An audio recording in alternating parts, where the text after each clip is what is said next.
Bismillah, alhamdulillah, wassalatu wassalamu ala rasulillah wa ala alihi wa sahbihi wa man wala. Pertemuan kemarin pagi kita sudah membaca keterangan beberapa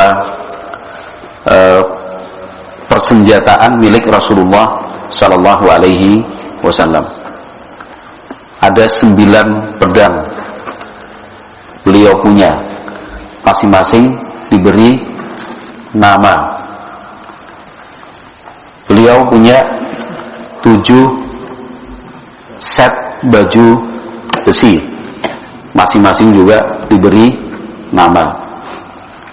Nabi Muhammad SAW memiliki 6 busur panah, masing-masing juga diberi nama. Ada juga kantong untuk menyimpan anak panah, beberapa perisai, 5 buah tombak, ada yang besar, ada yang kecil, ada yang panjang, ada yang pendek. Beliau juga memiliki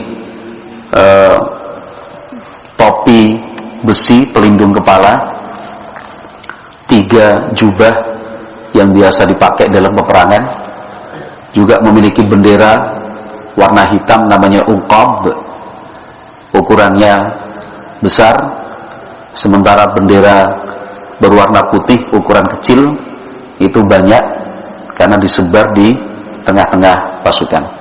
Baik, kita lanjutkan. Qala al-Imam Ibnu Qayyim rahimahullah wa kana lahu fistatun yusamma al-kunna. Nabi Muhammad alaihi salatu wasallam juga punya tenda, kemah, namanya al-kun, ya.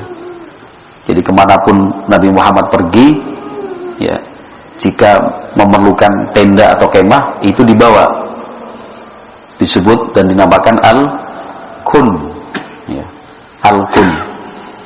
Wa mihjanun, tongkat qadru zira'in au atwal, panjangnya 1 hasta kurang lebih atau lebih panjang sedikit. Yamshi bihi wa yarkabu bihi. Kadang-kadang Nabi Muhammad SAW menggunakan tongkat itu untuk membantu berjalan, dan beliau gunakan saat naik kendaraan. Wa yu'allikuhu baina yadayhi ala ba'irihi.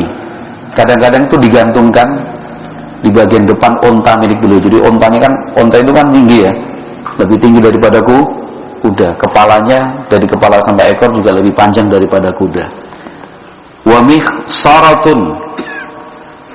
Nabi Muhammad juga punya tongkat yang ukurannya pendek. Mungkin kalau sekarang kita sebut dengan tongkat komando lah, pendek, ya. Tusamma al-urjun, dinamakan al-urjun, ya. Ini sudah yang kadang-kadang orang bertanya dan tolong carikan nama untuk anak saya. Ini nama-nama bagus sekali, ya, berharap berkah dari Nabi Muhammad SAW dengan menamai anak kita dengan nama-nama kuda, ya, nama-nama unta milik Nabi SAW, nama-nama pedangnya, nama-nama perlengkapan dan persenjataan perangnya SAW. Bagus ini nama-nama ini. Malah ingat Abu Aim ini. Tapi beberapa hari yang lalu putranya lahir, ya, Abu Aim. Baik. Kemudian qala rahimahullah, jadi wa mikhsaratun tusamma al-urjun. Nabi Muhammad punya tongkat pendek seperti tongkat komando itu, dinamakan al-urjun. Wa qadibun minasyauhat yusamma al-mamsyuq. Beliau itu juga punya, ya, bukan koleksi, tapi kita biasa namakan itu koleksi, punya barang dalam bentuk ranting kayu atau dahan lah, dahan atau ranting kayu kalau ukurannya begini. Maksud dahan atau ranting, Mas Nur?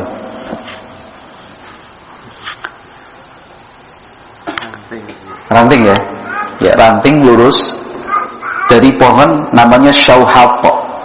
Itu nama jenis pohon. Yusamma al-mamsyuq, ya, ranting kayu itu dinamakan al-mamsyuq. Qila wa huwa alladhi kana yatadawaluhu al-khulafa'u. ada riwayat yang menyebutkan bahwa tongkat itulah yang kemudian secara turun-temurun diserah terimakan dari satu khalifah ke khalifah yang berikutnya. Ya. Jadi kalau orang kita menyebutnya pusaka, ya. Jadi simbol dari kekuasaan dan kepemimpinan. Baik, itu orang kita menyebutnya. Ya. Qala wa kana lahu qadahun.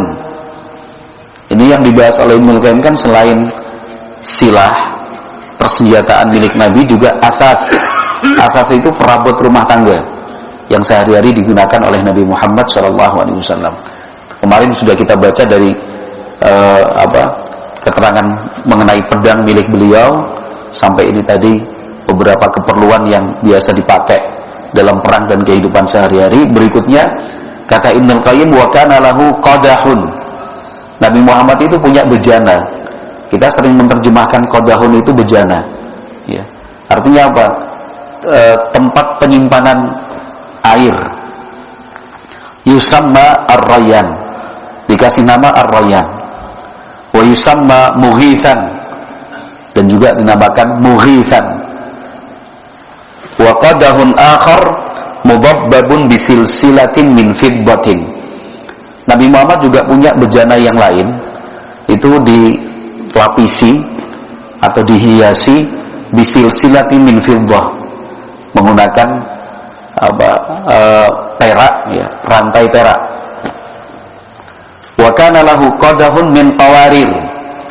Nabi Muhammad juga punya bejana yang terbuat dari kaca, ya, semacam toples itu, ya, terbuat dari kaca. Wa qadahun min idan.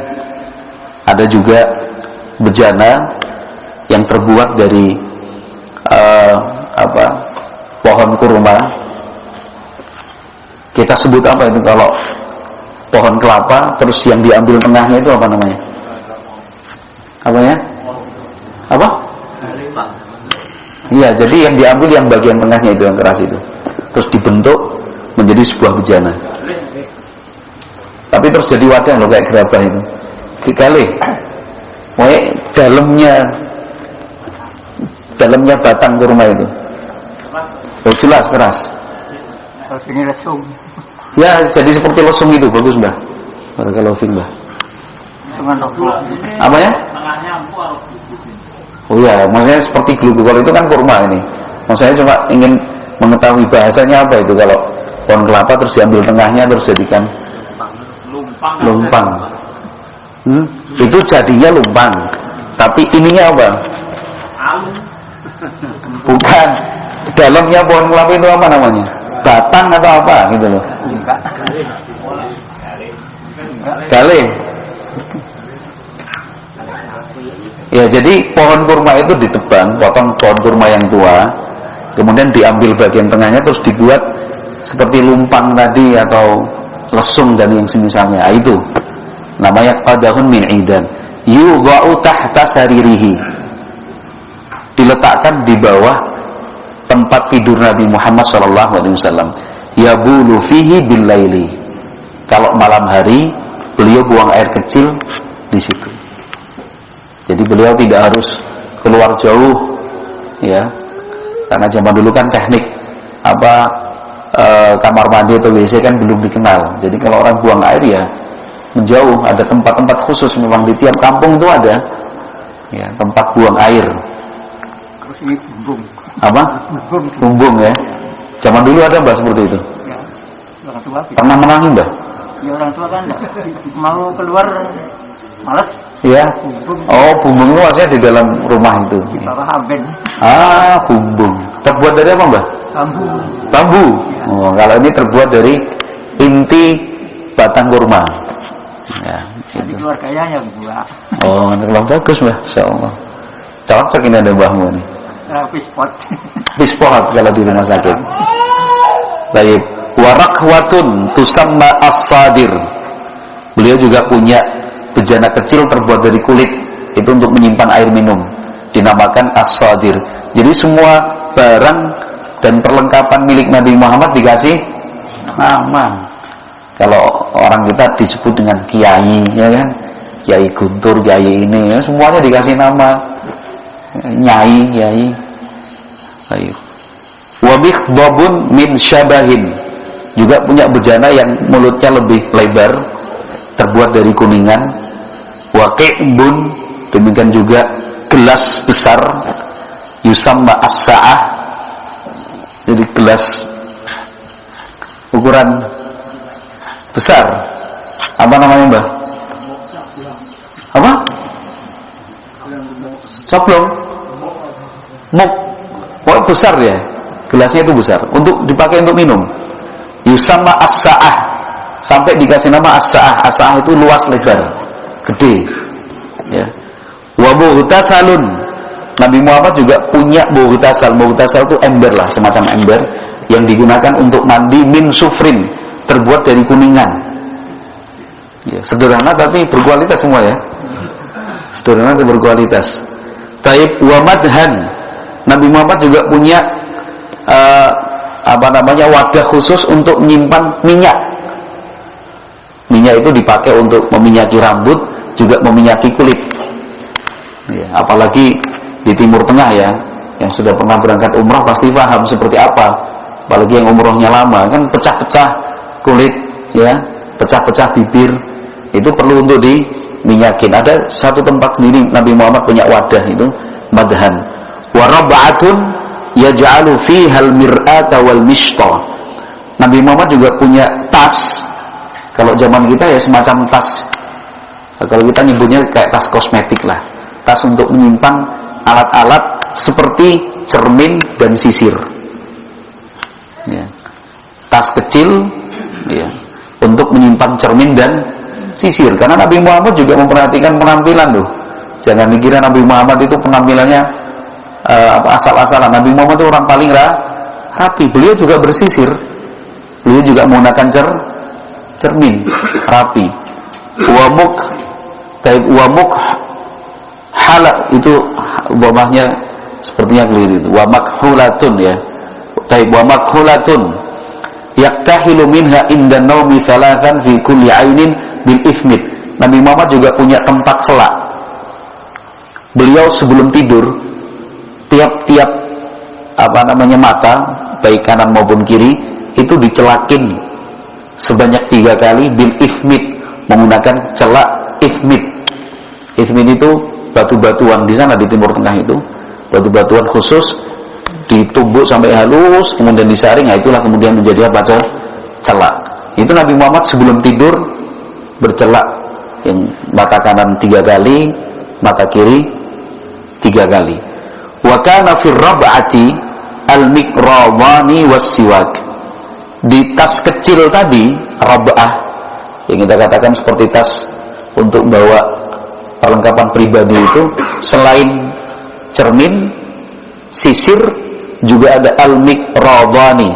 Al-mikrawani itu kalau terjemahnya alat potong. Bisa mikrot itu bisa pisau, bisa gunting, bisa potong kuku, ya. Kemudian bisa silet, bisa cutter, itu semuanya masuk dalam pengertian al-mikrab.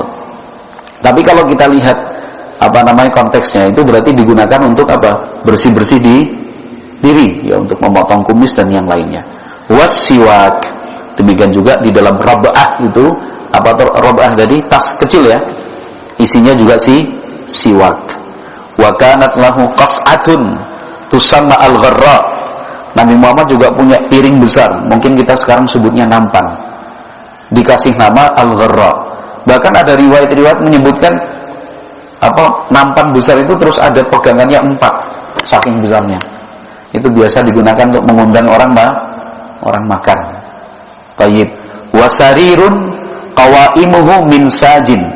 Nabi Muhammad juga punya tempat tidur, kaki-kakinya terbuat dari kayu jati. Saj itu kayu jati. India? Ya, kayu jati kan bukan cuma dari Indonesia. Impor. Perdagangan zaman dulu kan sudah ada. Yang namanya Jazirah Arab itu kan hadap-hadapan dengan apa? India, betul nggak? Oh, kayu tua ini. Iya, saj itu kayu jati. Wa firashun min adamin hashuhu lifun. Firash itu kasur terbuat dari kulit. Hasyuhu, dalamnya itu lif itu serabut-serabut tali yang terbuat dari kulit-kulit pohon dan yang semisalnya, kemudian serabut-serabut kurma itu lif. Jadi kalau kita kan dalamnya kapuk, kapas, atau yang sekarang sintetis ya kan. Kalau milik Nabi alaihi salatu wasalam, hasyuh isinya itu lif. Ya, sederhana tapi bahan-bahannya luar biasa. Ini diteliti sebagian orang, kemudian dikaitkan dengan kualitas kesehatan Nabi Muhammad SAW. Apa yang beliau pakai waktu itu ternyata juga secara kesehatan itu berkualitas sekali. Tempat tidur, kemudian tempat makan, tempat minum terbuat dari sallallahu alaihi wasallam. Qala wa hadhil jumlatu qad ruwiyat mufarraqatan fi ahadits. Beberapa keterangan di atas tadi itu diriwayatkan secara terpisah-pisah pada sekian banyak hadis, enggak disebutkan dalam satu riwayat. Tapi Ibnu Qayyim rahimahullah kemudian meringkasnya untuk kita. Qala rahimahullahu taala faslun fi dawabbihi sallallahu alaihi wasallam. Pasal ini menjelaskan tentang kendaraan ya dan hewan ternak yang dimiliki oleh Nabi Muhammad sallallahu alaihi wasallam. Faminal khayli, kuda, al-khayl itu artinya kuda. As-sakbu, dinamakan as-sakbu.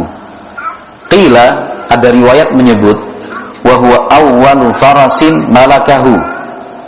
As-sakbu adalah kuda pertama yang beliau miliki. Wa kana agharra muhajjalan talqal yamin kumaitan. Agharra muhajjalan itu disebut dalam hadis Abi Hurairah ya, bagian kepala itu warnanya putih ya, kemudian bagian kaki-kakinya juga berwarna putih, sementara badannya kumaitan, hitam, jadi gagah sekali. Wal murtajaz, kuda kedua dinamakan al murtajaz. Ini semua bisa dijadikan nama anak ini ya. Jangan kok dikai jeneng jaran misalkan. Lah nggak apa-apa, di Indonesia itu juga biasa kok, ada gajah mada, ada apalagi gajah dempet, ya kan? Itu biasa kok. Kemudian kuda apalagi? Nama orang? Singolodro, ya kan? Singo di Mejo, biasa, nggak ada masalah. Apa? Semut. Nama orang? Ya. Semut yang apalagi zaman-zaman dulu, ya kan? Ya, kalau yang baca novelnya Majapahit ada Singo Parten, ya kan? Kemudian apa namanya? Kuda udah wes macam-macam itu.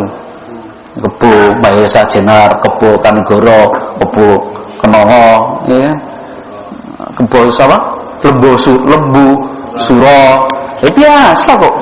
Belum nama anak kok dikasih nama hewan. Ini hewannya Rasulullah kok. Ya, lebih berkah. Ada yang punya anak atau cucu ini kasih nama Al-Murtajaz. Wa kana ashhab, warnanya kelabu atau abu-abu ya. Wa huwa alladhi syahida lahu fihi Khuzaimah bin Thabit. Di atas kuda itulah sahabat Khuzaimah bin Thabit gugur sebagai syahid. Wal lahif, ini nama-nama kuda milik Nabi. Wal lazaz, wal zarib, wal subhah, wal ward. Fa hadhihi sab'atun muttafaqun 'alaiha. 7 ekor kuda ini muttafaqun 'alaiha, disepakati oleh ahli sejarah. Ya kan? Besok kalau punya cucu kasih nama kudanya Nabi Muhammad semua, berturut-turut pokoknya. Cucu pertama As-Saqab, ya kan? Cucu kedua Murtajaz, cucu ketiga Lahif, cucu keempat Laziz, cucu kelima Gharib, cucu keenam Subhah, cucu ketujuh Anwar. Apa artinya? Ini semuanya kuda-kuda miliknya Nabi yang akan memperjuangkan sunnah-sunnah Nabi sallallahu alaihi wasallam. Gitu. Qala rahimahullah wa kana daffata sarjihi min lif. Kemudian dafah itu bagian tepinya, sarj itu pelana. Jadi Nabi Muhammad juga punya pelana kuda, terbuat min lif. Jadi terbuat sama tadi isi kasur milik Nabi Shallallahu Alaihi Wasallam. Jadi kumpulan dari serat-serat dan tali temali itu. Wa kana lahu minal bighali duldul. Nabi Muhammad punya bighal. Bighal itu apa?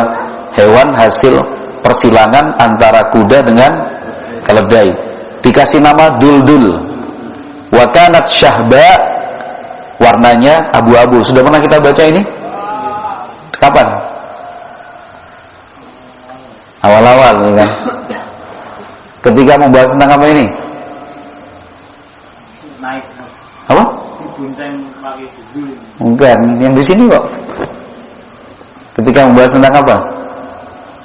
Hadiah dari Raja Mesir. Bercerita tentang siapa waktu itu? Maria Al-Qibtiyah. Ya kan, budak wanita hadiah dari Raja Mesir Al-Muqayqis kepada Nabi alaihi salatu wasallam. Ditambahkan keterangan selain budak yang bernama Maria juga dikirim hadiah 2 budak perempuan. Dua-duanya diberikan kepada para sahabatnya, termasuk juga duldul. Ahdaha lahu al-Muqayqis, ini disebutkan hadiah dari al-Muqayqis. Al-Muqayqis itu raja Mesir, gelarnya al-Muqayqis. Wa baghlatun ukhra yuqalu laha fiddah. Ada juga baghlah yang lain namanya fiddah. Ahdaha lahu Farwatul Juzami, hadiah dari Farwah Al-Juzami. Wa baghlatun syahba'u ahdaha lahu sahibu Ailah. Baghlah yang keempat warnanya abu-abu juga, hadiah dari penguasa Ailah. Ya, Ailah itu ada di negeri Syam. Wa ukhra ahdaha lahu sahibu Daumatul Jandal. Kemudian baghlah yang lain hadiah dari penguasa Dumatul Jandal. Dumatul Jandal itu sebuah daerah pedalaman. Ya, sampai sekarang masih ada Dumatul Jandal. Berarti baghlah milik Nabi ada berapa? 4. Pertama duldul, kedua fiddah, ketiga hadiah penguasa Ailah, keempat hadiah dari penguasa Dumatul Jandal. Wa minal hamir, Nabi Muhammad juga punya keledai, namanya Ufair. Wa kana ashhab, warnanya juga abu-abu. Ini warna-warna yang jarang didapatkan. Ahdahu lahu al-Muqayqis Malikul Qibti. Yang berikan hadiah adalah al-Muqayqis, Raja Al-Qibt, yaitu Mesir. Wa himarun akhar ahdahu lahu Farwatul Juzami. Ada keledai yang kedua, hadiah dari Farwah Al-Juzami. Wa minal ibili al-Qaswa. Nabi Muhammad juga punya unta. Yang pertama namanya Qaswa. Wa hiya allati hajara 'alaiha. Unta itulah yang digunakan oleh Nabi Muhammad untuk berhijrah. Wal abba wal jad'a. Unta kedua namanya abba. Unta ketiga namanya jad'a. Walam yakun bihima abbun wala jad'un. Yang kedua namanya abba, dinamakan abba tapi tidak punya abab. Disebut jad'a yang ketiga tapi tidak punya jada'. Abbun itu tanduk atau telinganya patah. Ya, jadi kalau onta tanduknya onta ya, bagian telinganya ya. Kalau kambing itu tanduknya. Kalau onta berarti bagian telinganya itu cacat. Kalau jad'a itu pincang. Dinamakan abba bukan karena telinganya yang cacat. Disebut jad'a juga bukan karena pincang. Wa innama summiyat bidzalika. Cuma sekedar nama saja. Jadi kalau secara bahasa al-abba artinya onta yang cacat telinganya. Jad'a onta yang pincang. Itu kalau diterjemahkan. Tapi itu hanya sekedar nama. Wal adba'u hiya allati kanat la tusbaq. Unta beliau yang bernama Abba itu adalah unta yang tidak pernah berhasil dilomba oleh siapapun karena berlarinya sangat kencang. Tsumma jaa a'rabiyyun ala qa'udin lahu fasabaqaha. Suatu saat ada orang Badui datang naik unta miliknya sendiri, itu berhasil mengalahkan unta milik Nabi Shallallahu Alaihi Wasallam yang namanya Abba itu. Padahal sebelumnya kan rekornya nggak pernah kalah, ya kan? onta milik Nabi yang namanya Abba itu tidak pernah kalah lomba. Karena di dalam Islam boleh nggak lomba onta? Boleh. Nabi Muhammad mengatakan la sabqa illa fi khailin wa nisalin. Iya kan? Kemudian waramyin ya. Jadi lomba itu tidak boleh kecuali dalam 3 hal. Lomba manah, kemudian balap kuda, kemudian balap onta. Itu disunahkan. Nah, onta milik Nabi yang namanya Abba ini nggak pernah kalah. Tapi suatu hari ada orang Badui datang naik ontanya melomba milik Rasulullah, menang. Fasyaqqa dzalika 'alal muslimin. Itu bagi kaum muslimin rasanya gimana gitu. Syaqqa itu artinya berat. Kok kalah? Onta milik Rasulullah sallallahu alaihi wasallam. Faqala Rasulullah sallallahu alaihi wasallam, Rasulullah mengajarkan untuk kita semua waktu itu disampaikan di hadapan para sahabat, inna haqqan 'alallahi alla yarfa'a minad dunya syai'an illa wada'ah.